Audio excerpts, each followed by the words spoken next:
नमस्कार. आपल्या सर्वांचे लाडके डॉक्टर अशोक कौतिक कोडी सर, जे अख्ख्या महाराष्ट्राला तावडीपुत्र म्हणून परिचित आहेत, त्यांची मुलाखत आज मी घेणार आहे. मी विनोद सुभाष भालेराव. विद्यावाचस्पतीचा माझा विषय आहे 1990 नंतरच्या ग्रामीण कथांमधील बदलत्या जीवन जाणीवा. त्यामध्ये सरांच्या मी आसूड, सूड, कूड आणि उचलबांगडी, उलंगवाडे या कथासंग्रहांचा मी समावेश केलेला आहे. अशा खानदेशातील सुप्रसिद्ध कथाकार डॉक्टर अशोक कौतिक कोडी सरांची ही मुलाखत आज आपण घेत आहोत. त्यांच्याशी आपल्याला चर्चा करायला मजा येणार आहे, आनंद येणार आहे. बातचीतमध्ये आपल्याला त्यांच्या साहित्याबद्दलची, कथांबद्दलची उलगड ते करीत जाणार आहोत हळूहळू. तर सर नमस्कार. तुम्हाला माझा पहिला प्रश्न असा असेल की ह्या साहित्यामध्ये येतानाच आपली जी स्टार्टिंग किंवा सुरुवात जी असते त्या परिस्थितीमध्ये आपल्या घरची परिस्थिती कशी होती आणि त्यामध्ये तुम्ही साहित्याकडे कसे वळलात याबद्दल आम्हाला जरा माहिती द्यावी. हां, सर्वप्रथम आपण हा जो विषय निवडलेला आहे आणि या विषयाच्या अनुषंगाने एक कथाकार म्हणून माझी सुद्धा तुम्ही निवड केली, ती एक आनंदाची आणि अभिमानाची गोष्ट मी माझ्यासाठी समजतो. तुम्ही ज्या पद्धतीने माझा उल्लेख केला तर खरोखर एक साहित्यिक म्हणून जडणघडण जी होते त्या अगोदर एक सामान्य व्यक्ती म्हणून किंवा या लेखनाकडे वळण्याच्या अगोदर माझा जो प्रवास किंवा एक माझं जे जीवन कार्य आहे ते कसं होतं हे जाणून घेणं सगळ्यांनाच, वाचकांना एक त्याची उत्सुकता असतेच. तर माझं जे आयुष्य सर्वसामान्य जे लोक असतात, खास करून जे सुनसगाव म्हणून माझं जे एक छोटं खेडेगाव आहे जामनेर तालुक्यामध्ये, आपल्या पूर्व खानदेशातील खेडेगावातील जे शेतकरी शेतमजूर असतात तशा एका अल्पभूधारक शेतकरी अधिक शेतमजूर जास्त असा असलेल्या एका कुटुंबामध्ये माझा जन्म झाला. आणि गावातच मग प्राथमिक शिक्षण, म्हणजे खरं तर प्राथमिक शिक्षण 4 दिवस शाळेत जायचं, 2 दिवस कामाला जायचं, मजुरीला जायचं आईवडिलांसोबत. आणि म्हणजे आपण लेखक हो किंवा काही असं लेखन कार्य आपल्या हातून घडेल असा दूरपर्यंत असा काही संबंध नव्हता. मात्र एक गुरमी मनामध्ये होती की आपण जिद्द चिकाटीने काहीतरी केलं पाहिजे. तर काय केलं पाहिजे, तर माझे जे आई वडील जे कष्ट करतात, राबतात, यातून आपली सुटका झाली पाहिजे. म्हणजे मलाही तसं वाटायचं, ह्या साखळीतून मोलमजुरीच्या कष्टाच्या आपण कुठंतरी सुटलो पाहिजे आणि आपल्याला म्हणजे श्रमाचे दिवस जाऊन सुखाचे दिवस यायला पाहिजे असं वाटायचं. आणि त्या वाटण्याची जी प्रेरणा होती ती खरं म्हणजे आई वडिलांची सुद्धा होती. असं हे माझं प्रारंभिक असं जीवन होतं. पुढचा प्रश्न असा असेल सर की जे तुम्ही म्हटलेत की आई वडील अल्पभूधारक होते, हो, आणि अल्पभूधारक कम शेतकरी होते, शेतमजूर होते. तर मला तुम्हाला त्याकडून जाणून घ्यायला आवडेल की शेतीत तुम्ही जे काम करत होतात ते काम करता करता तुम्हाला ही लेखनाची सवय कशी जडली? म्हणजे हातात तुमच्या विडा कुदळ असं साहित्य असतानाच तुमच्या हातामध्ये लेखणी कशी आली याबद्दल आम्हाला जाणून घ्यायला आवडेल. हा, आता मी काय करायचो शेतामध्ये, म्हणजे शाळेमध्ये मी सांगितलं तुम्हाला 4 दिवस शाळा आणि 2 दिवस शेतीची कामं. त्याचं कारण असं की घरची परिस्थिती गरिबीची, मग आई वडिलांना मदत झाली पाहिजे म्हणून आम्ही ते मजुरी करायचो. मग आई वडिलांसोबत विशेषतः आम्ही निंदणीचे कामं खुरपं घेऊन किंवा अशी इतर शेतीची कामं मोठ्या प्रमाणात करायचो. म्हणजे विद्यार्थी दशा, आता तो बाल कामगार होता का काय होता तो प्रश्न वेगळा आहे, पण विद्यार्थी दशेतच आपण या सगळ्या गोष्टी करत असताना मला अजून एक गोष्ट जाणवली की हे सगळं जे आजूबाजूचे जे वास्तव आमच्या होतं शेतारानामध्ये सगळे लोक वगैरे उन्हातानात तळत होती मोलमजुरी, त्यांच्या घामाचा गंध, त्यांच्या टपकणारे थेंब घामाचे पाहून मला असं या लोकांविषयी फार कळकळ वाटायची, तळमळ वाटायची. आणि सगळी राबणारी माणसं पाहून मला कळवळा वाटायचा. आणि यांची सुटका कशी झाली पाहिजे किंवा काय, यासाठी आता आपण काही करू शकतो, पण मग आपण आपली सुटका तरी केली पाहिजे. त्यासाठी शिक्षण हे आहे. मग शिक्षण घेताना सोबतच काय झालं, वाचनाचा छंद मला लागला. म्हणजे काही अवांतर पुस्तकं मी वाचायचो, पण आमच्या पाठ्यपुस्तकामध्ये जे लेखन होतं बहिणाबाईंच्या कविता, बहिणाबाई अस्सल आपल्या शब्दामध्ये, बोलीभाषेमध्ये, खानदेशी बोलीत ते जगण्याचं सार सांगायची. मग ते निंदणारी बाई आमची मावशी आई जी गाणं म्हणायची, त्या गाण्याशी बहिणाबाईच्या कवितेचं साधर्म्य वाटायचं. साने गुरुजींच्या कविता, त्यांना शेतकऱ्यांना आव्हान करणाऱ्या, म्हणजे मला एक बहिणाबाई आणि साने गुरुजी हे त्या काळातले महत्वाचे लेखक वाटायला लागले. इतरही लेखक होते, महानोर साहेब होते, बालकवी होते, किंवा पु ल देशपांडे, आत्रे, इतर बाहेरचे लेखक. पण आपलेपणा जो म्हणतो आपण ओलावा किंवा आपली नाळ अशी जुडेल असे लेखक तर बहिणाबाई आणि साने गुरुजी यांच्या लेखनात मला दिसले. मला असं वाटायला लागलं मग की आपण सुद्धा असं काहीतरी केलं पाहिजे, लिहिलं पाहिजे. हा, लिहिलं पाहिजे. ही जी माणसं राबतायत यांचं जगणं, यांचं बोलणं, यांचा परीघ हा सगळा कुठंतरी साहित्यात आला पाहिजे. आपण जे पुस्तकं वाचतो आहे, धडे वाचतोय किंवा जे काही अवांतर वाचन होतंय, तिथे ही माणसं जातील का, घुसतील का? मग त्या उर्मीतून मी खरं म्हणजे लेखनाकडे ओढलो. सर, याच्याशीच निगडीत माझा असा प्रश्न आहे की तुम्ही आता म्हटलात मागाशीच की कवयित्री बहिणाबाई चौधरी, हो, साने गुरुजी, हो, हे तुमच्या जीवनात आले, म्हणजे तुम्ही त्यांचं लेखन वाचलं आणि प्रभावित झाले. बरोबर. आणि त्यांच्याशी तुमची मैत्री जोडली. हो, नाड नाड जुळली, मैत्री जुळली. आणि मला असं आहे की ह्या साहित्याकडे वळताना मग तुम्ही असा कोणता तरी गुरु म्हणून तुम्ही असं साहित्यातल्या एखाद्या साहित्यिकाकडे पाहिला आहेत का? मग तुमचा पहिला गुरु कोण म्हणता येईल? बरोबर. आता हे जे अगोदरचे दोन प्रश्न तुमचे झाले हे साधारणतः माझ्या शालेय जीवनाच्या पार्श्वभूमीचे जवळपासचे होते.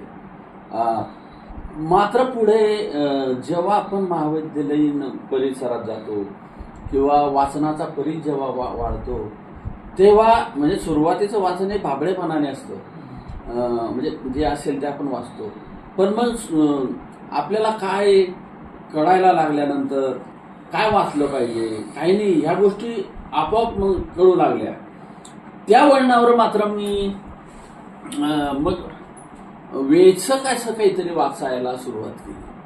मग तर ही जी असेल मित्रांनो, तुम्हाला सांगतो, तर मला जशी बहिणाई जवळची वाटायची, सुरुवातीला साने गुरुजी जवळचे वाटायचे, तसं बालकवी मला जवळचे वाटले नाही, महानोर मला जवळचे वाटले नाही, पण मला थेट आनंद यादव जवळचे वाटले, थेट राराम बोराडे मला जवळचे वाटले, सदानंद देशमुख मला जवळचे वाटले, जयवंत दळवी मला जवळचे वाटले. ही सगळी ज्या परिस्थितीतून ज्याला म्हणता येईल उपेक्षित, अलक्षित व्यक्तींना नायकत्व देणारे सगळे लेखक हे मला आवडायला लागले. राराम बोराडे पाचोडा, नारबा आनंद नारबा गोतावडा, वासुदेव मुलाटे, नागनाथ कोतापल्ले, या सगळ्या लेखकांचं लेखन मग मी वाचायला सुरुवात केली. अगदी झपाटून गेला, झपाटलो.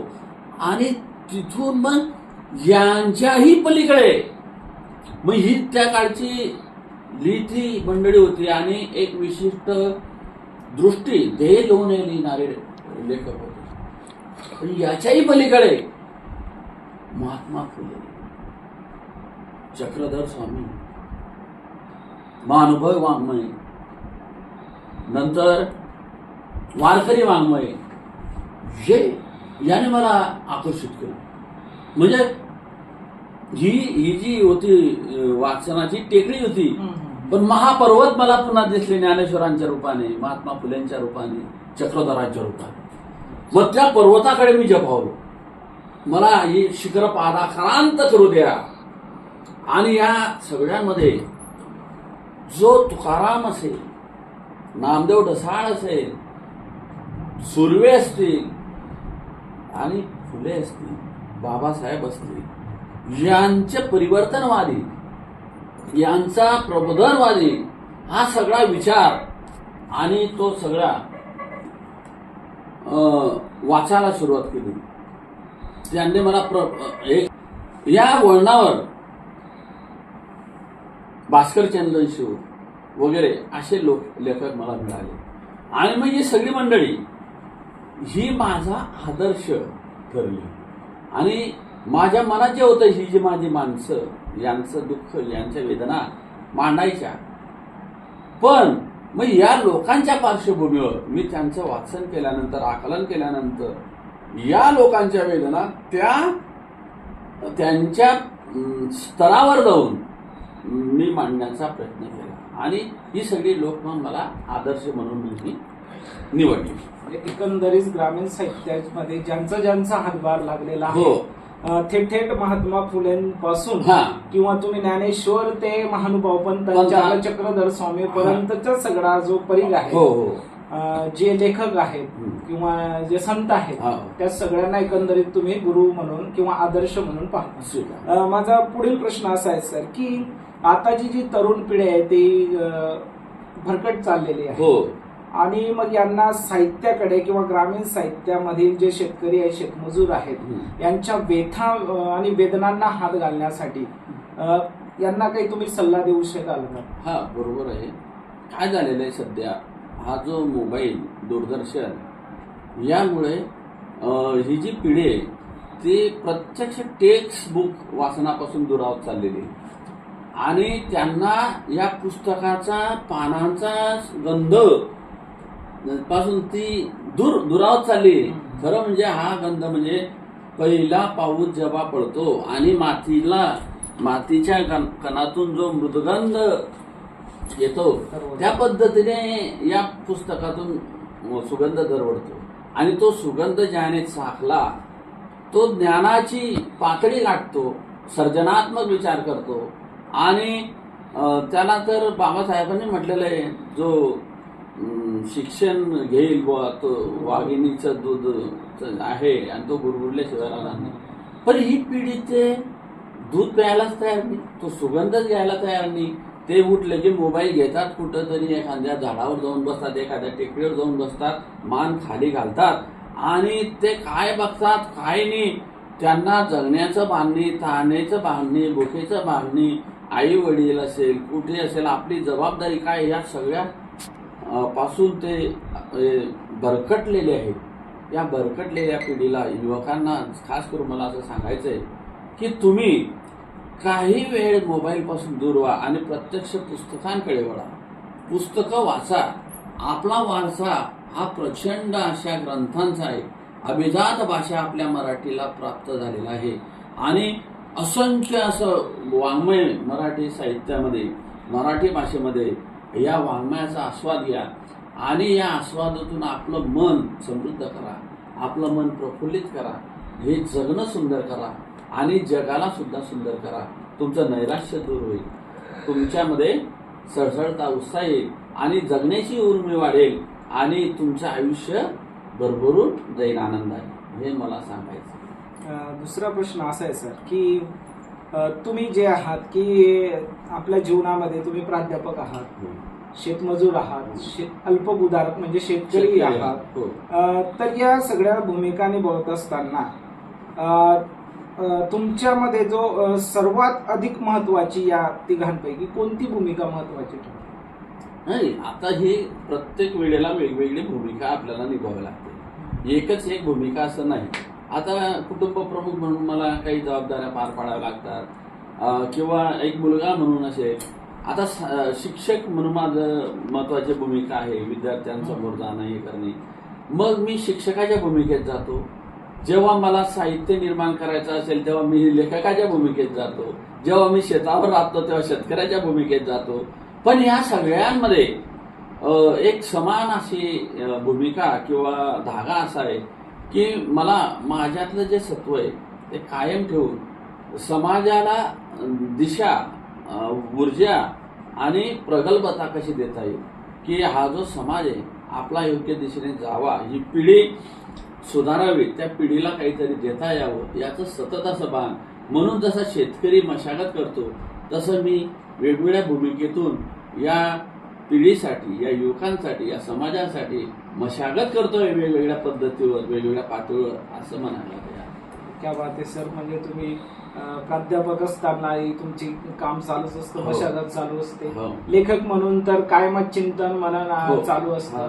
आणि आई वडिलांच्या मुलाच्या भूमिकेमध्ये ते तुम्ही काम करत असतात. माझा दुसरा प्रश्न असा आहे सर की तुम्ही ग्रामीण जीवनाशी जे कायम जोडलेले आहात, खेड्यातील सर्व जीवन विश्वाचा अनुभव तर आहेच, याचा फायदा लेखनाला पुष्कळ होत असावा. निश्चित पुष्कळ म्हणजे खूपच.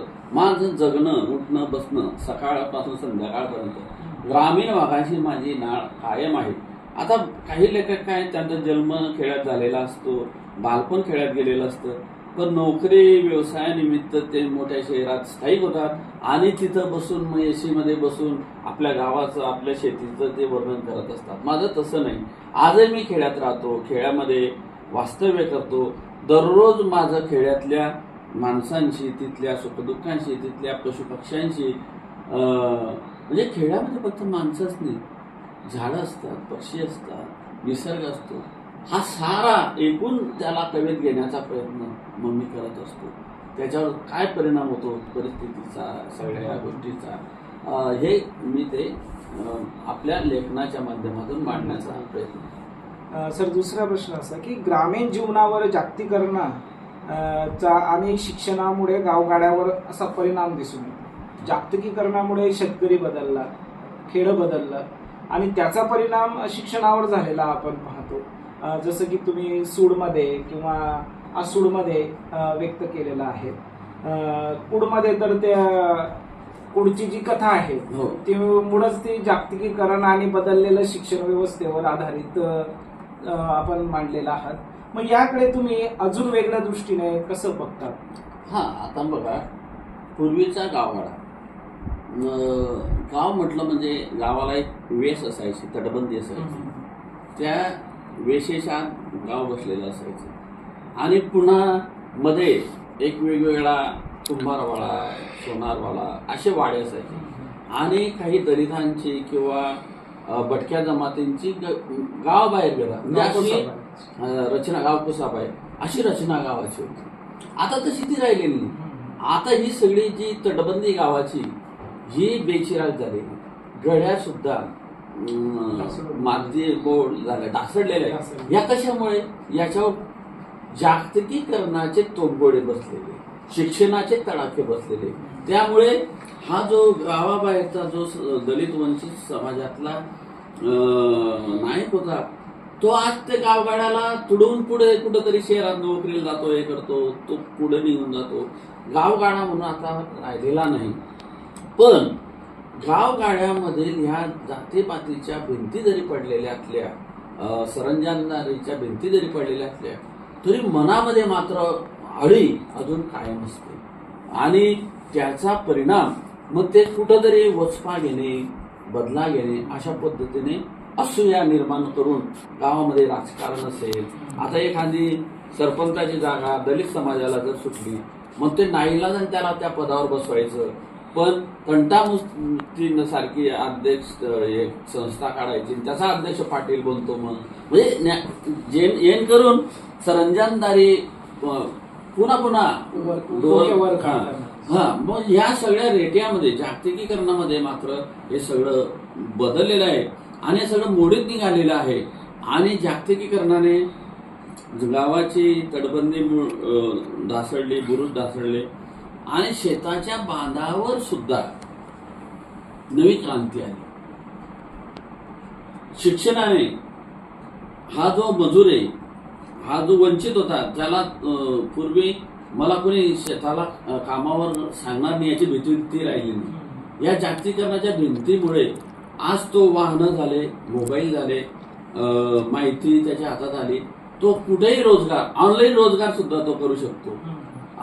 जर काही त्या गावातल्या शेतकऱ्याने त्याला काम नाही सांगितलं, तो एखाद्या कंपनीत जाऊ शकतो. अशा जागतिकीकरणा म्हणून गावगाडा हा संबंध जागतिकीकरणामुळे बदलला, त्याचे परिणाम झाले.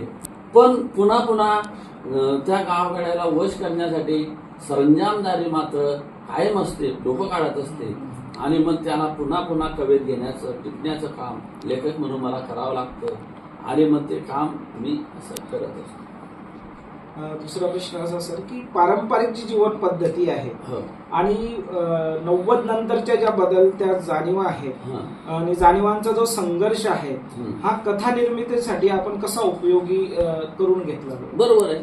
आता पारंपरिक काय होतं, राराम बोराडे असतील किंवा प्रतिमा इंगोले असतील, यांनी हे पारंपरिक कथा लिहिलेल्या आहेत. म्हणजे त्यांनी वाईट लिहिले असं नाही, पण ते नाते गोते असतील किंवा प्रथा असतील, रूढी असतील, याच्यावर त्या लिहिले. पण आताचं वास्तव हे जटिल झालेलं आहे, मूल्य बदललेले जगण्याची. आता रूढी परंपरा यांना फारसं महत्व नाही, पण पैसा, वेळ, ह्या गोष्टींना आता महत्व आलेलं आहे. नाते आता मागे पडलेले, नात्यांची जागा व्यवहाराने घेतलेली. व्यवहार, नात्याच्या ऐवजी व्यवहार बघितला जातो. आणि समोरच्या माणसाकडे माणूस म्हणून बघण्याऐवजी वस्तू म्हणून बघितल्या जातं, की याचा उपयोग आपल्याला किती होईल, त्याच्यावर त्याची किंमत ठरते त्या व्यक्तीची. हे सगळं मूल्य बदलले 90 नंतर, जागतिकीकरणानंतर. हे जागतिकीकरण सगळे. मग हे सगळं आपल्याला लेखकाला दूरदृष्टी ठेवून शोधावं लागतं. ते सापडत नाही. तो आपल्याला सरपंच येतो, तो म्हणतो मी तुमचं घरकुल मंजूर करून देईल, तुमचा पगार चालू करून देईल, तो छान गोड बोलतो. पण तो तसा नसतो. तो आपल्या घरकुलामध्ये 5,000 रुपये कमिशन काढून टाकतो, नंतर आपलं हे करून टाकतो. तो कुठं का आपले हे मारून टाकेन याचा नेम नसतो. मग ते आपल्याला शोधावं लागतं, सावध राहावं लागतं. अशी मूल्य सगळी बदललेली, समाज रचना बदललेली. आणि हेच नेमकं जो पकडेल लेखक, त्याला ते मांडता येईल, किंवा हे जो समजेल त्याला समाजामध्ये जगता येईल. नाहीतर समाज त्याला बाहेर फेकतं. जसं नदी काडी कचऱ्याला बाहेर फेकते, तसं काडी कचरं म्हणून या लोकांना बाहेर फेकल्या जातं. अशी समाज रचना झाली. आपण जी मी प्रश्न विचारले सर, त्याबद्दल तुम्ही मनमोकळेपणे उत्तरं दिलीत. आणि एकूणच गावगाडा, ग्रामीण जीवन, त्यातले सण उत्सव, सरंजामशाही, या सगळ्यांचा मेळ आपल्या कथांमध्ये तर पाहायला मिळतोच आणि येतच राहील. आणि तुमच्या येणाऱ्या आता अनेक अशी पुस्तकं असतील की त्यांना ते येतील. आणि ग्रामीण जीवनाचं अजून वेगळे पण आपल्या कथांमधून आम्हाला पाहायला नक्कीच मिळणार आहे. त्याबद्दल आपल्याला पुढच्या कथा निर्मितीसाठी मी शुभेच्छा देतो आणि थांबतो. धन्यवाद.